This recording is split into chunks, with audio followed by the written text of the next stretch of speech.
O Senhor esteja convosco.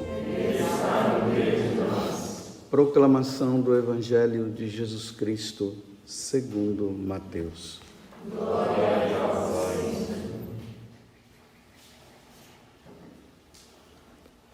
Naquele tempo, disse Jesus aos seus discípulos: nem todo aquele que me diz, Senhor, Senhor, entrará no reino dos céus, mas os que põem em prática a vontade de meu Pai que está nos céus.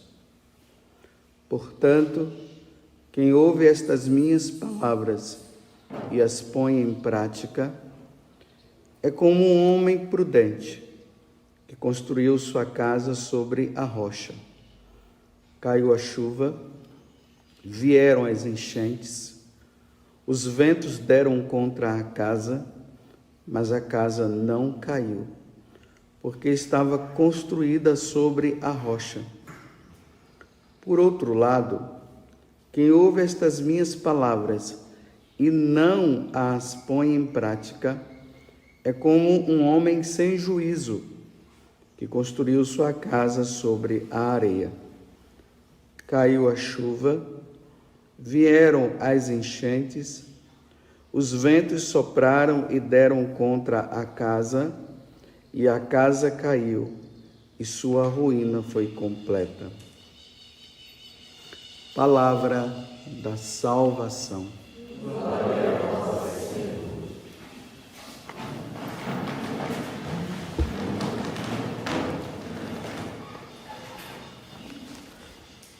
Estamos nesse tempo de advento, nos preparando para celebrar o Natal do Senhor, mas ao mesmo tempo com o coração assim bem contrito, esperando a segunda vinda do Senhor, pedindo a Deus a graça da nossa santidade. Tem um santo do século IV, que o nome dele é Efrem, ele foi diácono. Ele dizia que Jesus não quis dizer para nós o dia do seu retorno para que todas as gerações pudessem viver sempre essa expectativa de que o Senhor vai chegar. Por exemplo, se dissesse que o Senhor iria voltar no ano 2030, então as pessoas que estavam lá no passado, estava todo mundo tranquilo, né? Iriam fazer tudo que achava que deveria fazer, quando estivesse se aproximando talvez o momento de morrer, a pessoa ia lá fazer uma boa confissão, né?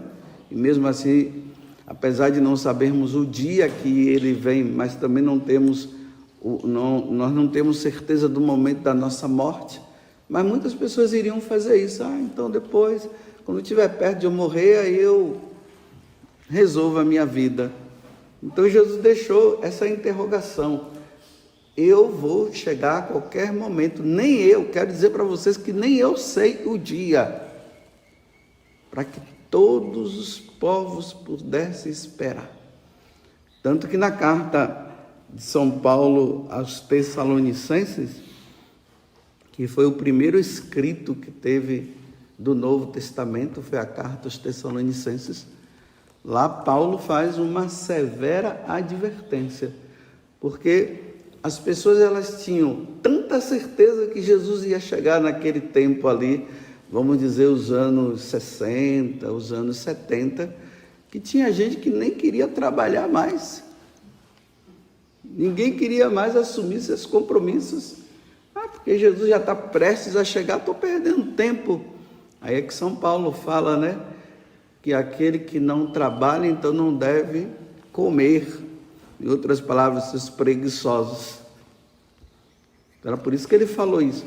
Porque viviam aquela expectativa. E ao mesmo tempo, São Paulo já disse, olha, é certo que ele vem, mas nós não sabemos a hora. Então, a nossa vida continua, mas não numa vida de pecado. A vida continua na vida de santidade. Então, o esposo, ele exerce seu compromisso de esposo, a esposa também, os pais com seus filhos, quem Quem quer fazer faculdade deve fazer sua faculdade, quem está estudando deve estudar, quem trabalha deve trabalhar. Todo mundo tem que fazer aquilo que é próprio da sua missão, mas sempre naquela expectativa. Pode ser que ele venha hoje, então vigiai. Eu tenho que vigiar, eu tenho que levar uma vida santa hoje. Eu não posso brincar com a minha vida. E aí nós vamos para o evangelho de hoje, Mateus 7, 21, depois do versículo 24 até o 27. Aqui é a conclusão do Sermão da Montanha. Do Sermão da Montanha, que começa com as bem-aventuranças, lá no capítulo 5. Capítulo 5, 6, 7 do Evangelho de São Mateus. Um grande sermão. Se você pegar todos aqueles 3 capítulos e for ler, daí o que? Uma meia hora, não sei, uns 40 minutos ou até mais, 1 hora de leitura. Imagine Jesus falando isso. Ainda mais nos tempos de hoje, que todo mundo vive numa correria e já não aguenta mais ouvir sermão. Então, nesse Sermão da Montanha, Jesus coloca para aquela multidão que estava seguindo ele os alicerces para se chegar à santidade, os alicerces para se salvar. Por isso que ele termina, a leitura de hoje começa dizendo assim: nem todo aquele que me diz Senhor, Senhor, entrará no reino dos céus. Está vendo? Nem todo aquele que me diz Senhor, Senhor, entrará no reino dos céus. Olha os sermões mentirosos que surgem por aí, que todo mundo está salvo, que todo mundo vai se salvar, independente do que você faz ou não, no final todo mundo vai se salvar. Ele está dizendo: nem todo aquele que diz Senhor, que me diz, Senhor, Senhor, entrará no reino do céu. Então Jesus já está dizendo aqui que nem todo mundo vai se salvar, não. E é nesse sermão que Jesus fala do adultério. É nesse Sermão da Montanha que Jesus fala da porta estreita, que a porta larga ela é aquela que as pessoas entram e se perdem e não se salvam. E ele diz que é essa porta que as pessoas entram mais. Mas para entrar no céu tem que ser pela porta estreita. É nesse Sermão da Montanha que ele recomenda que nós demos o bom testemunho, porque nós precisamos ser luz. Nós que somos seguidores dele. É nesse sermão que ele fala que não se pode ter amor ao dinheiro. Ou você serve a um, ou você serve ao outro. É nesse sermão que Jesus diz assim, que se você pecar com os seus olhos, ou seja, se você olha para uma mulher, e claro, uma mulher olha para um homem, e concebe os desejos no coração, ele diz, já adulterou, ou seja, já pecou. A pessoa não teve nada, não tocou, não abraçou, não fez nada, e ele está dizendo que só em pensar e deixar a coisa acontecer aqui na cabeça, ele diz que já pecou. É nesse sermão que Jesus fala isso. Olha, provavelmente, muitas pessoas nos tempos de hoje, se Jesus estivesse no púlpito fazendo essa pregação, eles iam dizer que Jesus é muito bravo. É bravo esse homem. Veja que não tem misericórdia. Como pode uma coisa dessa? Eu não aceito isso. Se ele está dizendo que nem todo aquele que me diz Senhor, Senhor, entrará no reino dos céus, mas os que põem em prática a vontade de meu Pai, que está nos céus, é quem põe em prática, é quem ouve e põe em prática. Portanto, quem ouve estas minhas palavras e as põe em prática, É como um homem prudente que constrói uma casa e tal. Em outra passagem, Jesus vai dizer o seguinte, que essas pessoas vão se apresentar diante dele e vão dizer, mas Senhor, eu preguei no seu nome, eu fiz isso, fiz aquilo no seu nome. Aí ele vai dizer, afasta de mim, eu não te conheço. E aí que ele fala, né? Ide para o fogo eterno. Por quê? Ouviu e não praticou. Vocês sabiam que hoje na igreja, porque aqui ele está falando para aqueles que têm uma caminhada de igreja, porque para rezar tem caminhada. Vocês sabiam que hoje na igreja existe isso? Existem pessoas que gostam de missa aonde o padre não faz sermão. Eles vão para a missa e aí não tem sermão. Aí o padre celebra a missa toda, ele não faz nenhum comentário. Às vezes o sacerdote chega ali, se senta, né, faz a leitura do evangelho, proclama o evangelho, se senta, aí faz aquele momento de silêncio, não fala nada. Depois ele levanta e continua a missa, vai embora. A missa continua, todo mundo vai embora, não fala nada. Aí as pessoas gostam, sabe por quê? Porque o padre não vai falar nada que ele poderia estar precisando mudar de vida. E tem padres que gostam desse tipo de missa, sabe por quê? Porque também ele não se compromete em falar nada. Aí ele não fala as verdades, ele não ensina as suas ovelhas, ele não mostra para as suas ovelhas o que é o certo e o que é o errado, qual o caminho que ele deve, que as suas ovelhas, né, os seus paroquianos, ou quem ouve ele, a seguir. Olha, não vai por aqui, não vai por ali. Aí ele é tido como bonzinho. É muito bom esse padre, não fala nada, não adverte. Aí a paróquia como é que fica? A comunidade como é que fica? Todo mundo no erro, porque não ouve a verdade, não muda, mas vai na missa, tá vendo? Nem todo aquele que diz Senhor, Senhor entrará no reino do céu. Vai na missa, faz suas orações, tem suas devoções próprias, faz tudo, mas ele leva, como eu sempre digo aqui, uma vida dupla.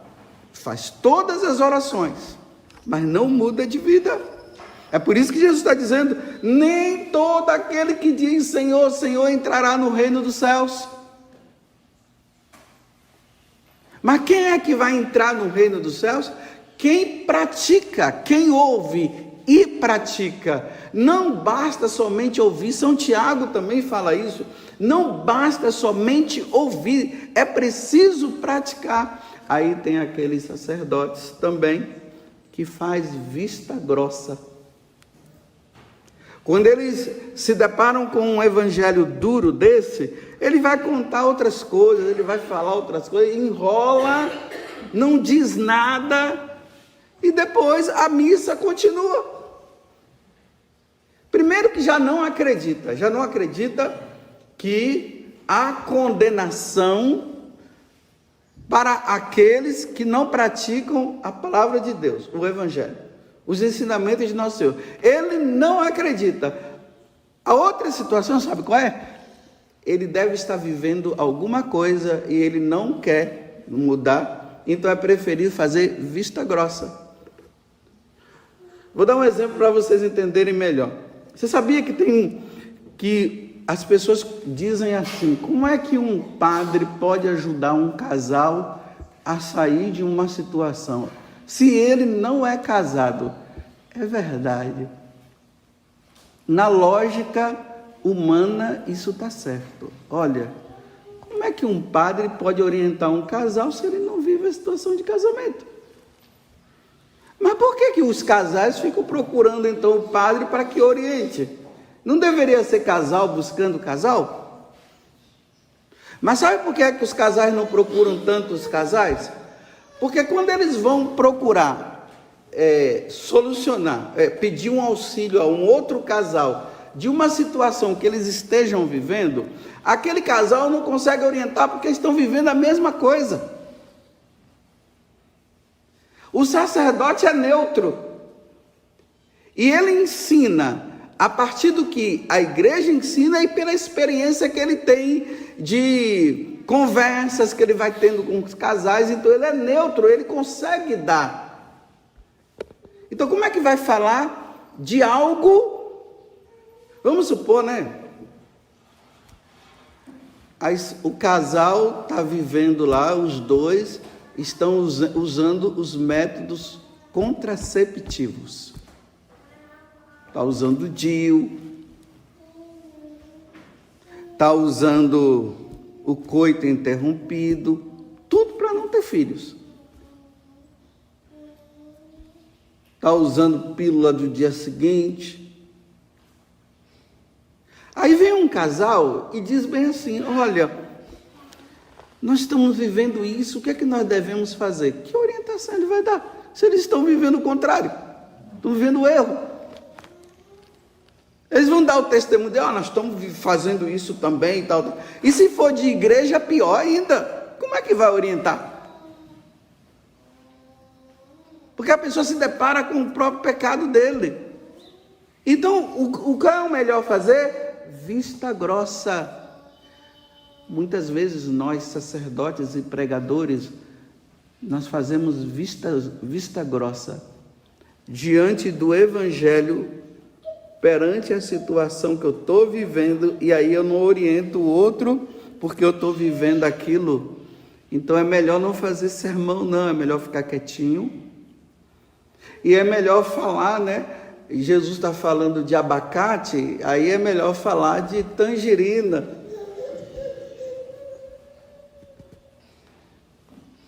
Mas não fala do abacate. Vamos supor, né? Olha, não comam abacate, porque o abacate faz mal. Ele está comendo o abacate. Então ele fala de tangerina. Nossa, as tangerinas são tão bonitas, são redondas, é bom de descascar, é boa de descascar. E não fala a verdade. Aí o que acontece? Se perde. Por falta de quê? De conhecimento. Meus irmãos, como é que nós vamos nos salvar sem praticar o evangelho? Só vivendo de devoções. Nós vivemos hoje um tempo de devocionismo. Você sabe o que é devocionismo? A devoção, ela é um meio pelo qual Deus nos ajuda, através daquela devoção, a nós nos santificarmos. Por exemplo, quando eu rezo o terço, contemplo os mistérios do terço, ali, na medida que eu vou rezando, Deus vai iluminando a minha mente e vai mostrando como é que eu devo viver, o que eu devo deixar. A pessoa que tem devoção, né? Aí tem gente que fica dizendo assim, do Padre Pio, né? Padre Pio que escolhe as pessoas, né? Tem gente aí tudo orgulhosa dizendo assim: Padre Pio me escolheu, agora eu sou filha dele. Meu Deus do céu, que besteira. Me desculpe, que burrice. Fica achando que a Santa Teresinha me escolheu. Aí a pessoa aí o outro diz: não me escolheu não, tá vendo? Eu sou o cara, eu fui escolhido por ele. Agora, não sabe quem é Padre Pio? Não leu a vida do Padre Pio, não sabe da severidade do Padre Pio, porque Padre Pio era severo, viu? Era pior do que o Padre José Augusto quando ele falava, viu? Ele falava do inferno. As pessoas chegavam no confessionário, a severidade dele era tão grande, que quando ele via que a pessoa não estava arrependida, ele mandava embora: sai daqui. Não tinha negócio de acolhida, não. Eu fui lá e me acolheu. Não fui bem acolhida pelo Padre Pio. Não acolhia mesmo, não. Quando o pessoal ficava tirando foto dele, sabe o que é que ele fazia? Ele derrubava tudo, rasgava as fotos. Aí fica no devocionismo, né? Agora a devoção é essa: olha, Senhor, nem todo aquele que diz Senhor, Senhor, né? Aí tem aquela devoção maravilhosa ao Padre Pio, mas é sempre de novena em novena, mas não muda de vida. É só para pedir ao Padre Pio isso e pedir ao Padre Pio aquilo. Eu estou falando do Padre Pio e você acrescente qualquer santo que você tem. Alguém perguntou para mim, padre, qual é o santo seu de devoção? Eu disse todos. São todos. Claro, primeiramente a Virgem Maria está lá em cima, né? Mas todos, por quê? Porque eu não tenho os santos simplesmente para ficar pedindo coisa para mim. Eu leio a vida dos santos para tirar alguma coisa na minha vida, para que eu possa crescer na santidade.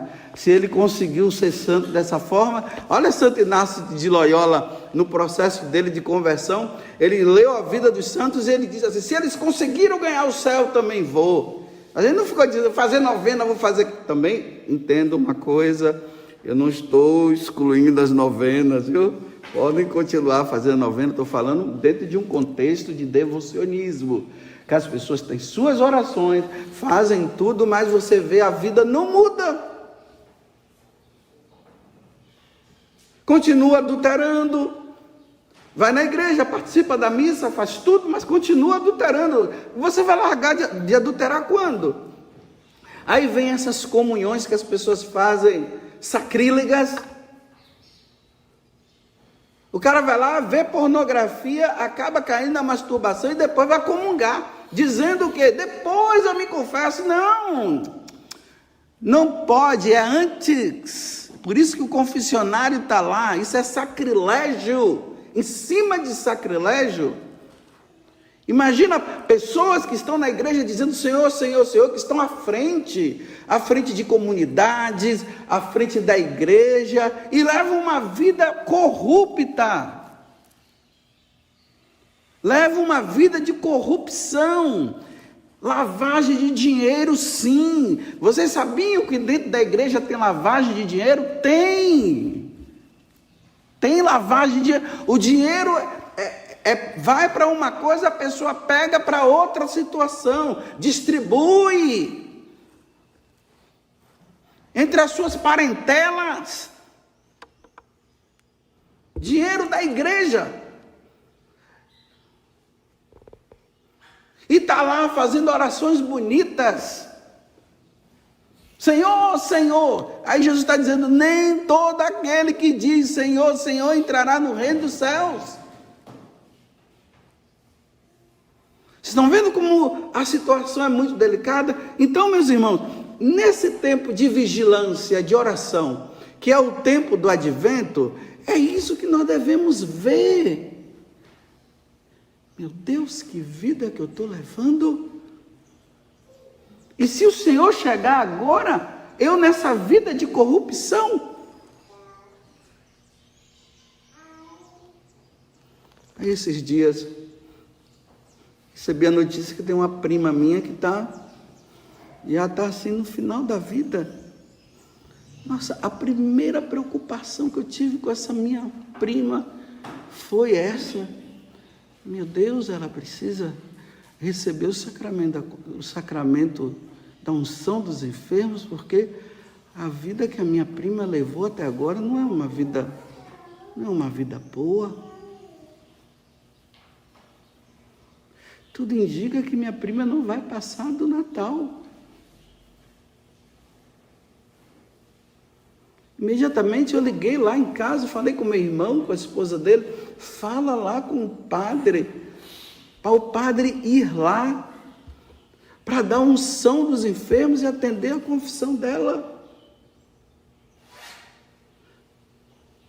Passou 2 dias, passou um dia, aí eu fui procurar saber, graças a Deus o padre foi lá, atendeu a confissão, deu a unção dos enfermos, deu a Eucaristia para ela.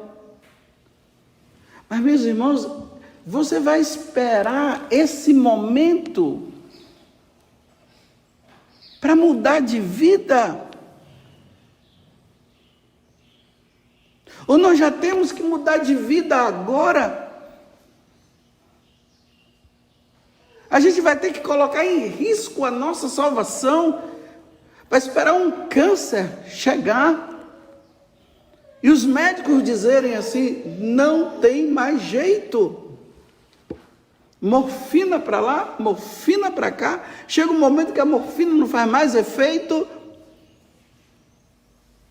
E aí você chama um padre. Agora.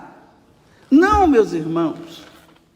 Nós deveríamos estar numa vida de santidade tão grande que até no momento desse, entre aspas, só para brincar assim, né?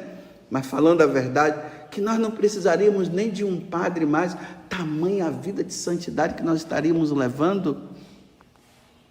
Mas chamar padre em último momento, em socorro, aí você procura padre ali, procura padre aqui, e padre não tem tempo, nós não estamos tendo mais tempo não.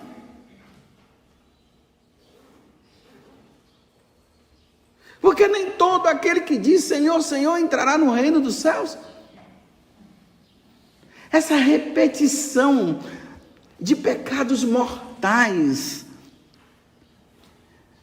Confessa, cai, cai, confessa, confessa, cai, cai, confessa. Como eu falo aqui, meu Deus do céu, quando é que você vai largar esse pecado mortal? Aí você fica dizendo o quê? Ah, é por causa do meu passado. Meu filho, o passado nem existe mais. Você está trazendo o passado para você? É o presente. O presente agora é cortar, é eliminar, porque o Senhor está às portas. Ele pode vir a qualquer momento. Aonde está essa mudança?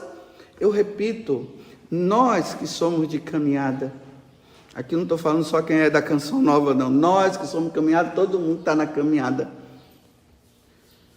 Os pecados nossos deveriam ser esses que fazem parte dessas fragilidades humanas que nós temos. Aí a Bianca que está ali vem e me tira a paciência. Esses pecadinhos que acontecem assim, essas coisinhas, para nós não. Será que nós católicos, diante de uma pandemia que nós estamos vivendo, será que você vai ter coragem de ir para o carnaval o ano que vem, meu filho? Porque já está aberto a dizer que vai ter carnaval. Você vai para o carnaval para ver as mulheres tudo pelada, os homens pelados. O que será que eles estão inventando agora para atacar a Igreja Católica? Porque todo ano agora é um ataque à Igreja Católica. O que será no próximo carnaval que eles já estão tramando? E estão lá os católicos que dizem que vão na igreja e tudo mais, de missa diária, e estão lá assistindo, né? A coisa rolando lá e dançando de cá, a cervejinha na mão, e bonitinho dançando, e vendo as mulheres peladas e tal.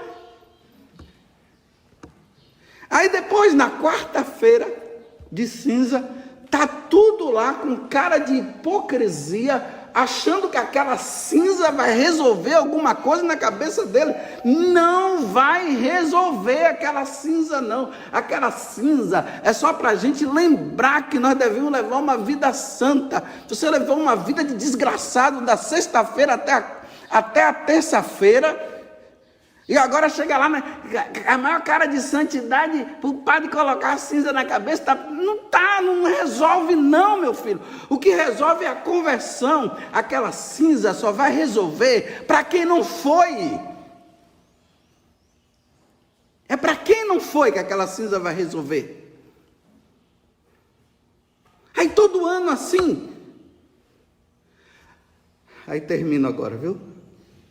Aí depois passa um mês, aí tudo contagiado com o vírus, porque vem gente de outros países, aí agora fecha a igreja.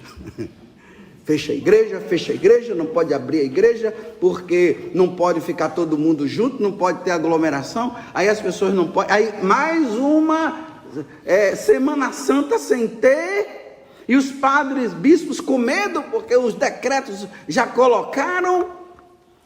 Que sem vergonhice! Nem todo aquele que diz Senhor, Senhor entrará no reino dos céus. Não é possível você chegar e ver um sacerdote no carnaval, o ministro da Eucaristia no carnaval, a catequista no carnaval. Não é possível, meu Deus. E são esses que dizem assim, que o inferno está vazio, que ninguém é condenado. Vai perguntar para ele para você ver. Não tem inferno, ou se diz que tem inferno é só para o demônio, e que Deus é misericórdia. É assim. Ó Virgem Maria, não permitais que eu viva e nem morra em pecado mortal. Em pecado mortal eu não hei de morrer, que a Virgem Maria há de me valer. Valei-me, Virgem Maria. Louvado seja nosso Senhor Jesus Cristo. E a nossa Mãe, Maria Santíssima.